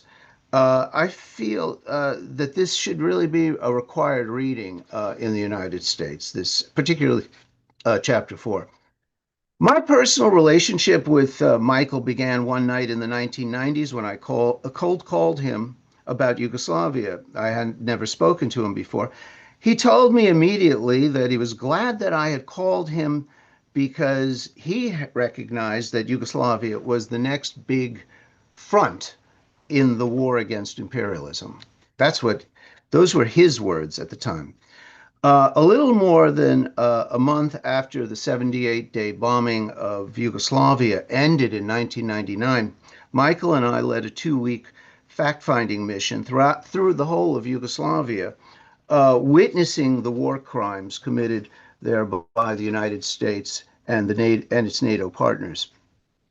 Less than a year later, Michael already published his book, To Kill a Nation, a very tightly and written, argued treatise, still the best book written on the subject of the destruction of Yugoslavia by the United States and NATO imperialism. In it, he explains the war crimes, the thousands murdered by US and NATO bombings, but he highlights the main point of the imperialist intervention itself. After the collapse of the Berlin Wall and the Soviet Union, there was only one country in Europe left with a socialist system, and that was Yugoslavia. The target of the bombing was not Yugoslavia's military. I'm literally talking about the bombing itself. It was all aimed at destroying the socialized property forms, the working class achievements of the Yugoslav socialist revolution. Yugoslav socialism was not the same as Soviet socialism, Chinese socialism, Cuban socialism. But as we say of China, how Chinese socialism is written in Chinese characters, so too we can say that the Yugoslav system of socialism was written in Cyrillic and Latin, in the Cyrillic and Latin alphabets of the 28 nationalities that formed the Socialist Federation of Yugoslavia. The first targets of the bombing were the socialist property of the state media, the banks, the trains, the infrastructure, the schools, the car factories, all the achievements of the socialist state. And all while the liberal left was claiming on every platform they had that this was some sort of prison house of peoples under Milosevic's dictatorship, as Amy Goodman repeatedly claimed day after day on her Father Coughlin radio program. Michael never lost an opportunity to crack a joke and once exclaimed as we were walking through Belgrade, "Where are the cops?" I thought this was Milosevic's dictatorship. Well, of course, there were no cops on the street and there was no dictatorship. Yugoslavia had a freer media, a freer culture, and a freer political system than the United States ever had. In Black Shirts and Reds, there is a superb discourse, probably the best I've ever seen, as far as I know, on why those who criticize actually existing socialist systems and revolutions and the achievements are the vilest enemies of the working class and of people in general. Michael loved to talk about how this was how you knew that when the liberal left, when the liberal imperialists genuflect, literally bending on one knee, one of his favorite words, before the imperialist ideology and ruling class. You know when they're attacking the achievements of socialism and of actually existing socialism. Those are the true enemies. Say anything you want, but just make sure you condemn actually existing socialism, socialist system, and revolutions. And then he added in Black Shirts and Reds, a touching addition to this quote, "Some of us from poor families who carry around the hidden injuries of class are much impressed by these achievements and are unwilling to dismiss them as mere economics." Quote, that's end of quotes. I believe that sums up the viewpoint of a true working class socialist revolutionary. He ended Black Shirts and Reds also with a brilliant coda tying together the environmental struggle and the class struggle, noting that if we lose this fight against global capitalism, they may take us all down together with them once and forever, as he put it. No doubt Michael's writings leave us a great legacy, but I will remember the man and my friend who stood up to the lies against Yugoslavia when the entire world was genuflecting in front of the idols of the unipolar empire. As they say, courage is not the absence of fear, but fighting for the truth, even when the world is against you and you have plenty to fear. That's courage. And that combination of courage and genius is what Michael Parenti was all about. Thank you. Thank you so much, Barry. That was really moving and very interesting. And incidentally, what a world we're living in when Mark Carney is cited favorably in an International Manifesto Group webinar. It's really fascinating to hear from the panelists about how they've taken inspiration from and made use of Michael Parenti's work over the years. And indeed, Black Shirts and Reds is probably, I would say, the single most important source that informed my short book called The End of the Beginning, Lessons of the Soviet Collapse, that was published in 2019. So, it's great to be able to not just mourn Michael Parenti, but really to celebrate and sustain and make use of and uphold his work, his inheritance. He didn't, as people have said, he didn't have a lot of money, but what he's left for the anti-imperialist movement, what he's left for the global working class is absolutely priceless. So our last panelist is Sara Flounders. Sara is a long-standing political activist and author based in New York City. She's a contributing editor of Workers' World newspaper and a leader of the United National Anti-War Coalition, the International Action Center, and the Sanctions Kill campaign. She's the author and editor of numerous books, including 2 on the war in Yugoslavia. Please go ahead, Sara.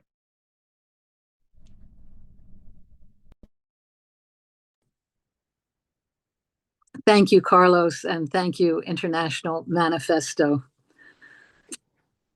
We may be days, hours against a horrific war on Iran and a far wider war in Asia and a new level of strangulation of Cuba. So it's a crucial time to discuss Michael Parenti in time of war, endless war. And faced with the total violence of an imperialist war, we need action, agitation, and confrontation. And I say that I'm not an academic. I'm an activist, an organizer.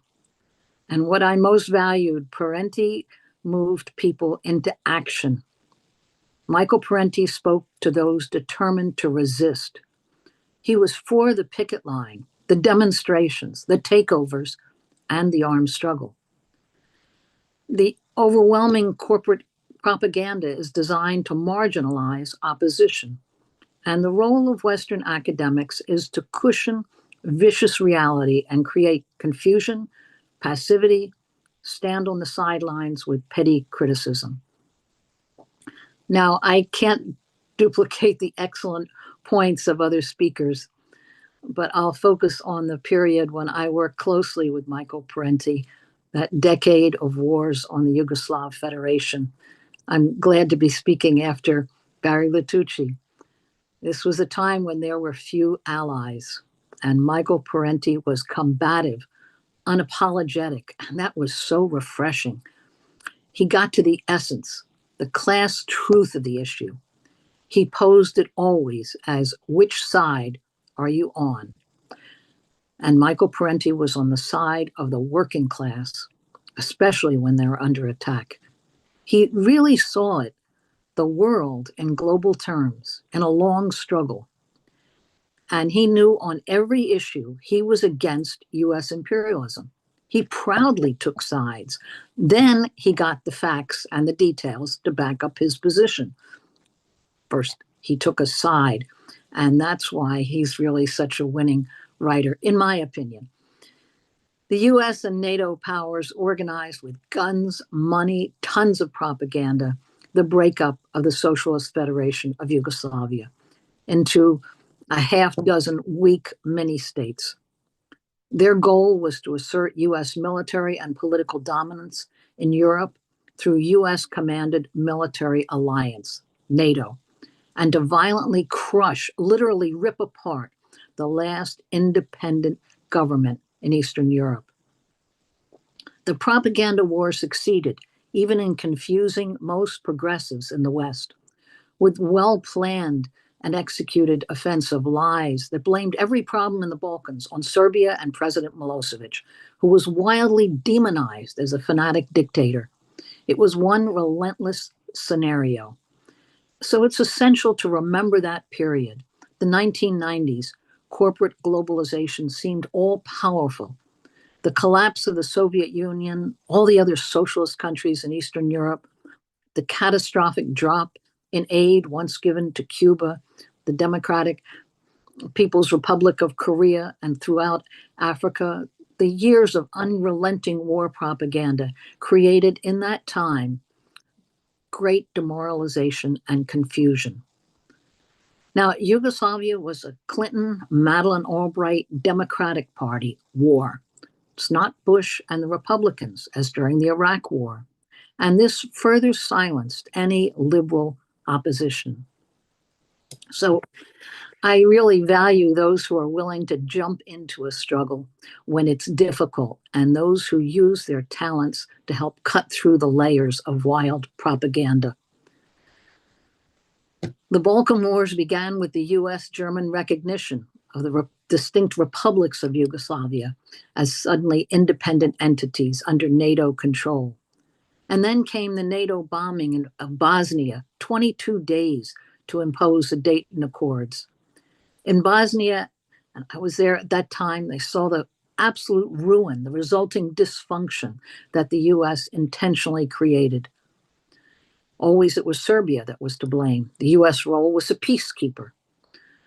Now, I was in Serbia during the darkest days of the US NATO bombing in May 1999. It's a delegation. In 78 days, NATO destroyed 14 tanks. Yugoslavia didn't have a large military, but they bombed 480 schools, 33 hospitals, busy marketplaces, churches, bridges, passenger trains, crowded buses, and the electric grid. It was overwhelmingly civilian targets and civilian infrastructure. That delegation during the war was followed by Michael Parenti and Barry's trip to Yugoslavia shortly after the war, because we really needed here in the US voices of opposition and of solidarity. We organized together mass US war crimes tribunals, gathering testimony, photos, eyewitness accounts, listing the names of every school and hospital and marketplace that was hit. These were big public events. They're forgotten even here now. There were hearings throughout Europe and the US. I worked with the former U.S. Attorney General Ramsey Clark for years on this campaign. Michael Parenti was an incredibly fast and comprehensive writer and an extraordinary speaker in this time. Within months of his visit to Serbia, he produced To Kill a Nation, The Attack on Yugoslavia. It had my endorsement on the back cover, and it still stands. This is how I still feel about this book. To Kill a Nation is a best explanation of the great crime NATO committed and what it will mean for our future. It's full of insights on the role of US militarism and media disinformation in the service of corporate profit. That's still true. It was our determination that history not be written by the victors. Michael contributed a chapter called The Media and Their Atrocities, and he helped John Catalanato and me and a whole team of activists to conceptualize how to organize this ton of material and graphs and lists and testimony that we had into a book titled Hidden Agenda, the US-NATO Takeover of Yugoslavia. Now, the war didn't end with the bombing and the brutal ceasefire agreement. Serbia was the first of a whole series of US orchestrated color revolutions. It established the template that was used again and again to overthrow elected governments by creating well-funded chaos in the streets. President Milosevic was overthrown. He was jailed in April 2001 and then literally kidnapped to the Hague prison in June of 2001. To stand trial for war crimes committed against his country. All the forces who had opposed the US-NATO war came together to form an international committee to defend Slobodan Milosevic. It was established in Belgrade and Berlin. And again, it took great courage for Michael Parenti to lend his name to this effort. He became the chairman of the US National Section of the International Committee to defend Slobodan Milosevic. Now, today, we're organizing to defend a US kidnapped, elected president of Venezuela, Nicolas Maduro, and the elected deputy of the National Assembly of Venezuela, Celia Flores. In doing that, we should remember the conduct of the Hague Tribunal.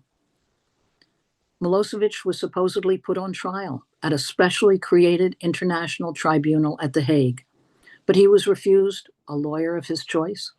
Then he was refused the right to represent himself, and his microphone was simply turned off during major sections of this phony trial. After 5 years, in 2006, he was finally supposed to present his view, but he was medically assassinated. He claimed again and again he was being poisoned, being deprived of proper medications for his chronic heart disease, and we were in the midst of waging an international campaign that he received medical treatment when he died of cardiac arrest. So I want to salute Michael Parenti for standing up to the wall of US propaganda and aggressive military, political, and economic destruction. Today, we're in a very different period. A mere 25, 30 years ago, US domination seemed uncontested. It was the American century. The plan was global domination. And today, it's clear that US power, its infrastructure, and certainly its economy is in decline. That sanctions, tariffs, and war can't reverse their decline. So in closing, I so recall that Michael stayed firm in his defense of President Milosevic. But even as that was happening, there was another period in history that has his attention. He would talk of it. He would pull up new facts when you're in conversation with him. He had such a wide-ranging historic interest. He was always curious, always class conscious in an encyclopedic way. His next book was The Assassination of Julius Caesar, A People's History of Ancient Rome. Why? Because the class struggle is the one constant. So let's never leave the writing of history up to the victors. Michael Parenti, presente. Thank you very much, Sara. You always make such insightful and thoroughgoing presentations. And it's really important that you brought up the danger of an all-out war against Iran, and you linked it to the criminal 1999 war on Yugoslavia. You know, we're in a situation where the US-led imperialist system is, to coin a favorite phrase of Mao Zedong, hitting out in all directions. The attempt to suffocate Cuba, the kidnapping of Venezuelan President Nicolas Maduro and first combatant Celia Flores. As you say, the threat of war against Iran potentially within the coming hours and days. And this brings up another thing that Parenti analyzed in a very deep way, that we haven't touched on that much today, which is the phenomenon of fascism and its utility to capitalism in crisis. You know, capitalism is at this point in a chronic crisis, potentially mortal crisis. And Trumpism is in the ascendancy throughout the West. ICE functions in the streets of Minneapolis and elsewhere as a modern-day stormtrooper force. The US is launching flagrantly illegal attacks around the world. It's supporting an ongoing genocide in Gaza. It's threatening war against Iran. So this project for a new American century increasingly requires the naked dictatorship of capital, both domestically and internationally. And it's very important for us to keep in mind, you know, the lessons that Michael Parenti gave us about the relationship between fascism, imperialism, and capitalism. So thank you once again. Thank you to all the panelists. We've had some really amazing contributions. Strictly speaking, we've got 16 minutes left. I think we'll, on this occasion, go a little bit longer, but I don't want to go past 1/4 past. So I'm going to take up to 5 questions and short contributions from the audience, and then we'll go back to the panel in the order in which people spoke, to respond to the questions, to respond to the Zoom chat, and to respond to each other's points. So please do raise your hands on Zoom if you'd like to contribute. I would ask members of the audience who are hoping to contribute to limit their question or contribution to maybe like a maximum of 2 minutes. And while people are thinking about whether they want to say something, I'll just announce the next couple of IMG events. Our next event is next Sunday, the 1st of March. The title is From Minneapolis to Tehran, The Rotting of US Imperialism. Confirmed speakers for that include Helia Dutagi, Matteo Capasto, Bikram Singh, Alan Freeman, Sydney Loving, Ali Al-Assam, and that will be chaired by Radhika Desai. And you know, we hope to bring together the parallels and the commonalities between the people of Minneapolis and the US in general, who are standing up against a rising authoritarianism and you know, fascistic ICE patrols on their streets, and the people of Tehran, the people of Iran, who are fighting back against vicious sanctions and threats of war by the US and its allies. The other event for your diary is Sunday, the 15th of March. That is Cuba Defends Humanity, We Must Defend Cuba. And the confirmed speakers are Ismara Vargas Walter, who is Cuban ambassador to the UK, Dan Kovalik, Francisco Dominguez, Arnold August, Helen Yaffe, Isaac Saney, and Julio Fonseca. So those are the next couple of events. I'll post the link to the Eventbrite for the Minneapolis to Tehran event in the chat right now. And then let's take some questions. I see a hand from Ben Mateus, and I had an email from Joel Ruggi indicating that he might like to make a contribution. So Joel, I think you're in the meeting, so you're on my list. Go ahead, Ben. I will ask you to unmute. Thank you so much. Yeah, this is great that you've organized this event. I mean, it's amazing that folks showed up and that you've had this event to talk about Michael Parenti. I came upon the works of Michael Parenti probably going back 10 years ago. I used to listen to Richard Wolff on YouTube, and then David Harvey, and eventually the algorithm led me to Michael Parenti. And then, the first time I listened to him, I almost fell off my chair because I couldn't believe the things he was saying. Speaking of the Iraq War, for example, like that was an eye opening to me. And then the more I listened to him, the more I wanted to learn more from him. So, purchased a few of his books. Democracy for the Few, I think, was the first one I read. History as Mystery was probably the second book I've read.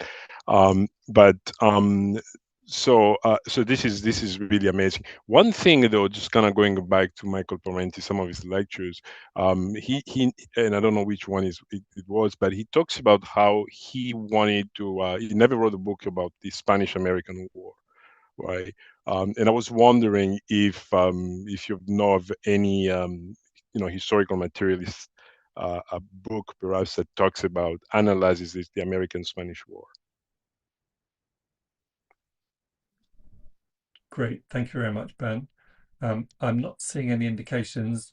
Joel, since we had a brief interaction on email, I'm just going to ask you to unmute just to see if you want to come in.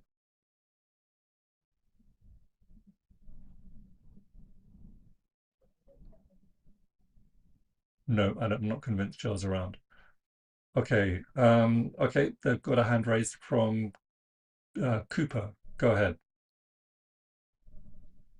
Yeah, I just wanted to raise this question from the chat to make sure it gets said, but where does this like Parenti's analysis of the university, like where does it leave the Western university system, and what are the future for universities, or education in general? And then I was just also wondering if you have any other resources or places to go where you can learn more about Parenti's analysis of the university system, and just that point that he made a lot. Great, thank you very much. And unless there's any more hands in the next few seconds, we'll go back to the panel. And I think all the panelists are here, with the exception, I think, of Corinna and Shiran. So we can afford to go for about 3 minutes each. Oh, last minute hand from Benjamin. Go for it, Benjamin. Thanks for taking my question. My question is it time to consider the possibility of building some kind of anti-imperialist academia independent from, what we have, which Michael Parenti was both a victim and a critic of?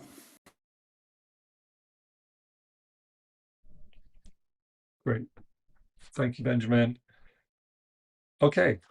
So let's go back to the panel. Ben, if you're still around, we'll take you first. I'm not sure Ben is still around. No, I can't see Ben. Okay, sorry. In that case, Ali Kadri, please do come in. Yes. In relation to Ben's question, I was, the project of building an alternative system of education, but not only an alternative system of education, in a sense, but of changing the parameters of dominant thought, the methodology of dominant thought, changing. I always remember. In Bertel Ollman, in his Dance of the Dialectics, I remember a small phrase where he says that kids who, before they enter school, they can draw a horse in movement, and dynamic movement, whereas once they've entered school, they forget that the world is dynamic, and they draw the legs of the horse as straight lines. I think we know that the educational system that the bourgeoisie creates on a global level, and the production of knowledge itself is a weapon against the working class everywhere. And the universities are going to produce the guns of capital, the intellectual and the real guns of capital. There's going to be some people who escape that system, but they will remain on the margin. One can think of the American institutions abroad, and in Lebanon, for instance, there is an American University of Beirut, which is a missionary school established in the late 19th century. But in that school, I mean, that school is responsible for producing all the figures, the notable figures that ruled the Middle East. And yet it's touted, for instance, as a beacon of knowledge. Yet if we think about the interface of the knowledge it has produced with reality, when the people it has educated came into power, we see that the Middle East and Africa, it has educated many African leaders, it is a disaster. It has produced the knowledge that created the disaster. And the purpose of universities like that, but I think the establishment of an alternative university system is not sufficient, because we need to rework the structure of thought itself. It's something a la Bertel Oldman. There is something in the curriculum that distorts the methods of reasoning, such that no matter how we reason about the situation, if our methods are distorted, then we arrive at the wrong conclusion. The analytical methods, the empirical methods, all of these things are meant to distort reality. And sometimes reality speaks for itself. Parenti, when he saw the broader picture, he saw what has happened and how the continuity of history and the holistic trajectory of history, he was capable of without much intellectual effort right there, but there is much intellectual effort elsewhere. But in the observation itself, there wasn't much intellectual effort. But it was an area which it was so blatantly clear, yet it closed off to in everyone's mind, due to the fact that the production of knowledge, as Gabriel notes in his latest work, and Parenti also and others, that the production of knowledge is a tool against the working class. And it's not only about establishing an alternative system that we can have a people's university online and so on, but it is more than that. I think we have to question the way people abstract from reality, the way people reason from reality. We have to go back to basics, because it is the basics that have gone missing. The basics, what I mean by basics, is people are no longer in touch with reality. We have a planet that's almost on the way to disappearing, and yet there isn't an effective and efficacious resistance to the process of this self-destruction. So it's not only the institutions that need to be reestablished, because now I think we have a margin by which we can establish institutions through networking and online working and so on. But it's more about the whole structure of thought that has to be changed. The whole structure, and Parenti, I think, in a way, presents us with that basic structure, that following reality as it is, looking at the broader picture and following reality. And looking at the broader picture is a miserable thing, and that we should all be able to point out.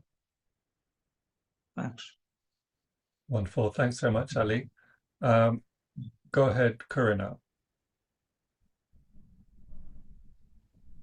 Yeah, thanks for that, Ali. And, I mean, I think I agree completely. We need to go back to the basics and deal with these broader structural questions and epistemological questions and methodological, and I think that's really important point made across all of the presentations, and of course Michael Parenti's work about the importance of the historical dialectical materialist method. But I would also argue, I also think that it's worth sort of thinking about how we struggle around these institutions, and maybe, as someone who's based in academia and also, who has face some of the repercussions of not being, part of the compatible left. I lost my job. I was fired from CUNY, recently rehired, but one of the people who was fired alongside me is still is still blacklisted and accused of something very similar to what Michael Parenti was of conduct unbecoming. And I think it's important to build on, to learn, to be inspired from Parenti's praxis and how he, struggled within these institutions, against these institutions, and reminded, for example, of what when he was attacked by the police, right? The University of Illinois Urbana-Champaign at the height of the anti-Vietnam War movement. He joined the struggle with the students. And that student worker alliance is so crucial. It was then and it is now. And the encampments, the Gaza Solidarity encampments, for example, at our universities were bigger than just similar to the anti-war mobilizations of the time that he was struggling and when he was, subjected to state violence, as well as the violence of the institution. These Gaza Solidarity encampments were also about not just, one particular instance of imperialist, and Zionist warfare, war and genocide, but also about making the connections, the material connections between these institutions. And it's not just academia. Every institution in the bourgeois state is complicit with settler colonialism, with imperialist war, with genocide. And so, I think in addition to the sort of intellectual work we need to do to make these connections and move beyond the political confusion that the compatible left has really pushed in our institutions, and especially in academia. And that is such important intellectual work to help, especially, not just the students, because it's also the academics who are, are mostly, not just, are part of the problem. I think the students see things much more clearly. They are aware because, it impacts their daily lives. And they're the ones who have led the way in these past few years in making these connections, showing that the Board of Trustees are representing ruling class interest. They're financiers, Wall Street financiers, real estate moguls, corporate lawyers. Who do they represent?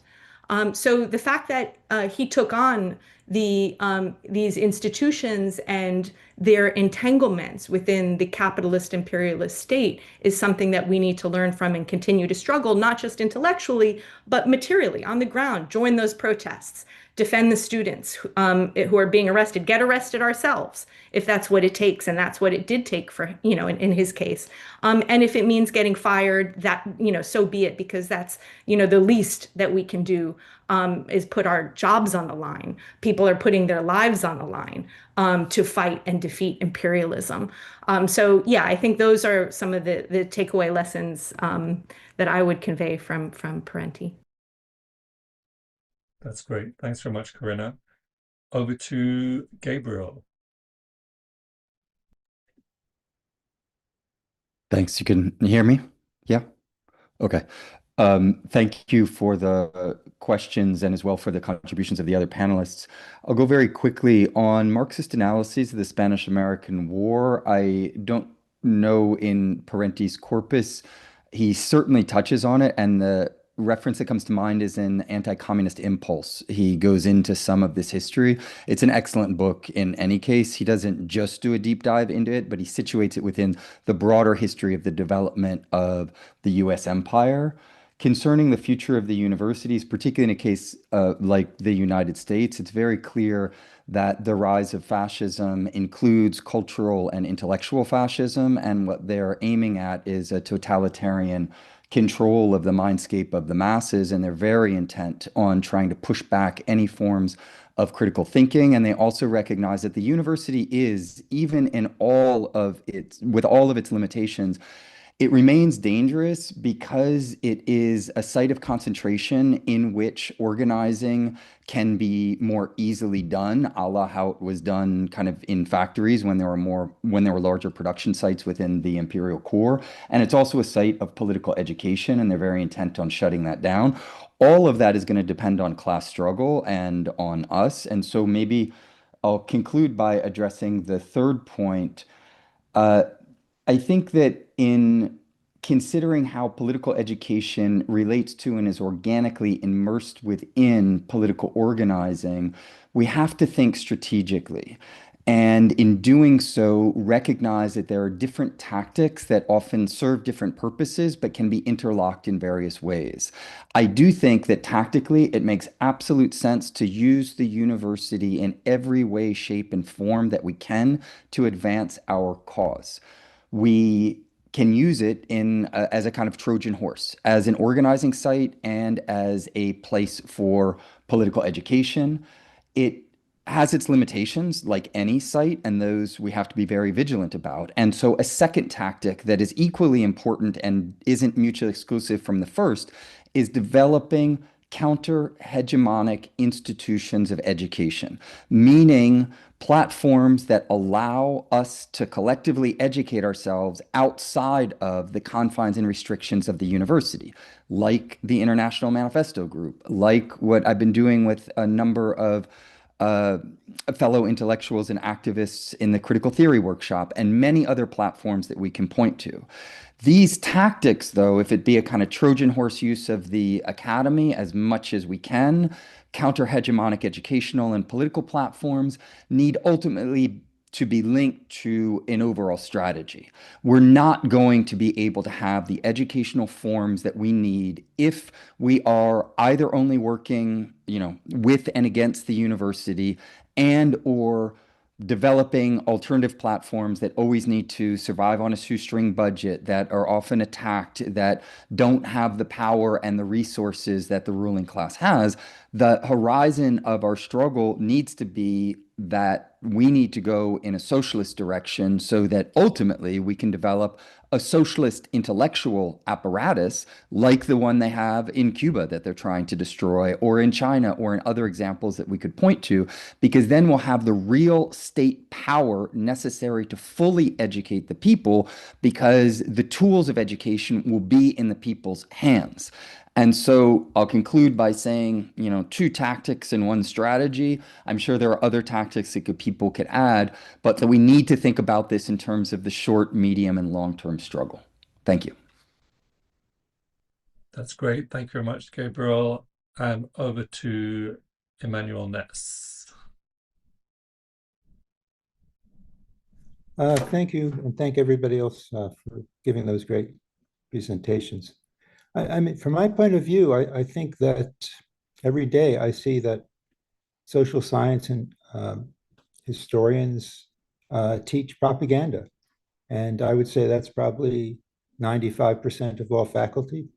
You can't get a job without teaching propaganda, and that is propaganda of US imperialism, Western imperialism, capitalism, and so forth and so on. And so I don't think most people or most students should actually go to those classes.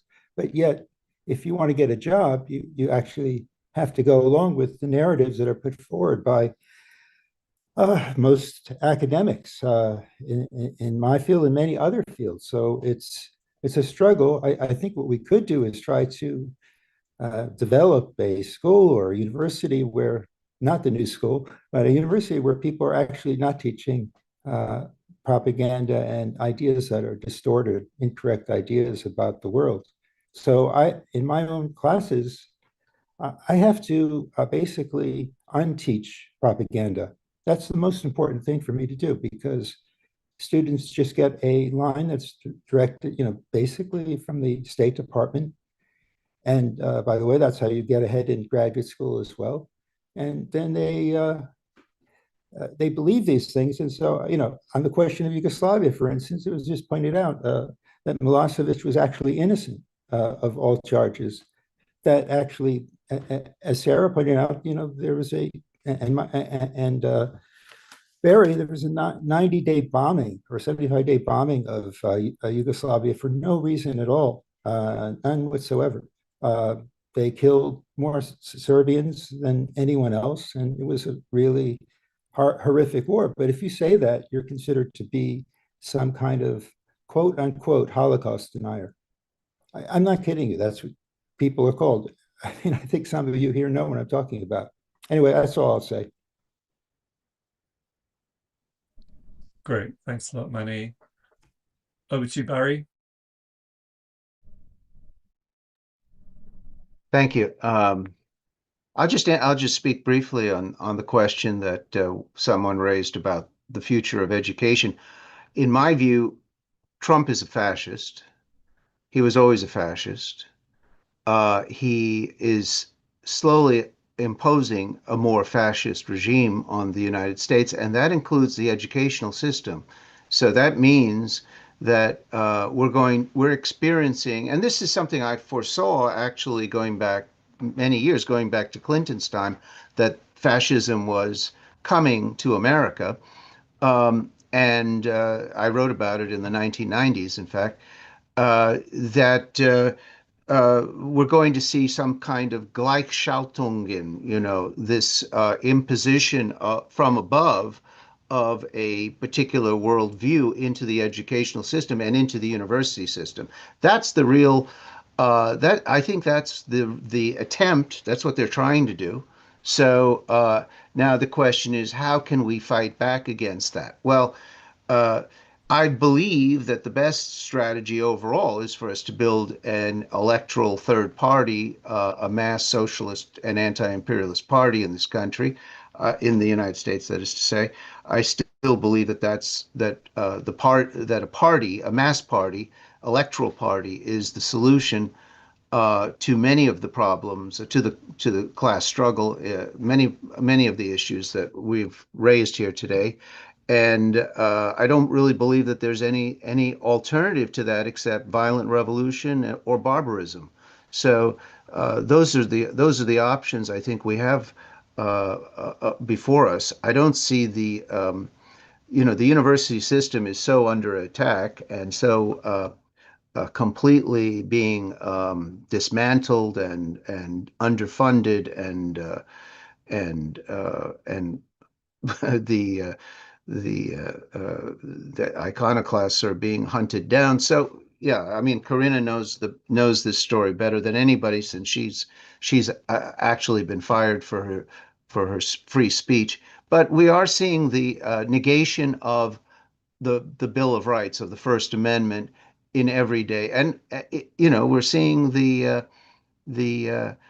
murder of Americans in the streets of Minneapolis by paramilitary thugs. So what is that but the imposition of fascism before our very eyes right now? And so fascism has come home after we saved the Nazis, after we saved hundreds of thousands of German, Croatian, and Ukrainian Nazis. Now the true blowback is here, and we have to find some way to fight it. That's all I'll say. Thank you very much, Barry, for a fairly stark warning. So last but not least, we've got Sara Flounders. Sara. Well, thank you again to the International Manifesto, another great discussion. My ending thoughts are, and especially for the academics here who are teaching and are in universities, the most valuable in my opinion, and I was suspended and expelled and didn't go back to academia. So I'm saying as an activist that it's the activists on the university campuses too, those who were expelled and suspended and doxxed, who are the most valuable to protect and encourage, because they're the ones who, going forward, can make big changes. The one thing about Michael Parenti is he was for the picket line. You can't build a union without organizing strikes and picket lines. And it's the same thing in building movements. What was most valuable, and it really impacted the whole world, is the massive demonstrations for Palestine, for Gaza, these past couple of years. The huge outpouring and shutdowns against ICE, not only in Minneapolis and Chicago and LA, across the country. Those actions make the real difference. So I think for Michael Parenti, at least my experience with him was he wanted to be at the center of where there was struggle. And he never put down an event if it wasn't all that local grassroots activists hoped it would be. He was like excited to be there and interacting with the organizers. That's different than inviting sometimes a guest speaker who has just a view of themselves. He wanted to like engage. So it's not, if you even think of this past period, for most students, they learned more history, not in a university classroom, but in the encampments, sometimes just a few weeks or a month of the students organizing their own events. They learned it, absorbed it in whole new ways. And if you talk to any of them, they'll talk about what they learned in those encampments. That's when they were shutting the university down. So I think this is true even more so when we look at the walkouts and shutdowns, on the ice, this fascist repression, murders that are going on. I think it is the role that we have to encourage that, because the universities are frankly functioning as they're supposed to in this decaying capitalist society. We're not going to change it too much. So let's be heart and soul for those who are able to fight for change. That's the big thing we want to do. And I really will always salute Michael Parenti, because he was on those, picket lines, on those actions from his youth and all the way through into his very, very senior years. That's how he identified and was never embarrassed or ashamed to be there. So again, I'll just add Michael Parenti presente as a fighter, as really a revolutionary that never lost confidence. Wonderful. Thank you so much, Sara. Thanks so much to all the participants and to everyone who's attended today. It's been, in my view, a very important, a very thought-provoking, a very illuminating event. And I'm just glad that we've been able to celebrate the legacy of Michael Parenti in this way. And to have the opportunity to learn from his work and from the work of all of our speakers today. And I'll just very slightly abuse my position as chair and close with the conclusion of a contribution I made to another event today, which was a hybrid event at Marx Memorial Library here in London for Red Books Day, because I think it kind of sums up what we've been discussing in terms of Parenti's work, how Parenti's work informs our activities in the here and now. And what I said was, Michael Parenti's analysis strongly supports the organizing principle of a global united front against imperialism, composed of the socialist countries, anti-imperialist forces around the world, and the working class and progressive movements in the imperialist heartlands.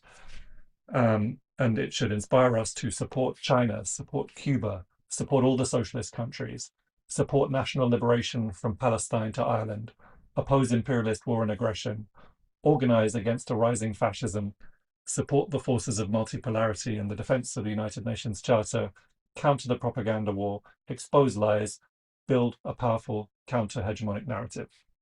So all that's left to say is please do register for our next event, which, as I mentioned earlier, is From Minneapolis to Tehran, the Rotting of US Imperialism. That's next Sunday, the 1st of March, 4 p.m. British time, 11 a.m. US Eastern. A bunch of great speakers, and thanks again, and hope to see you all very soon.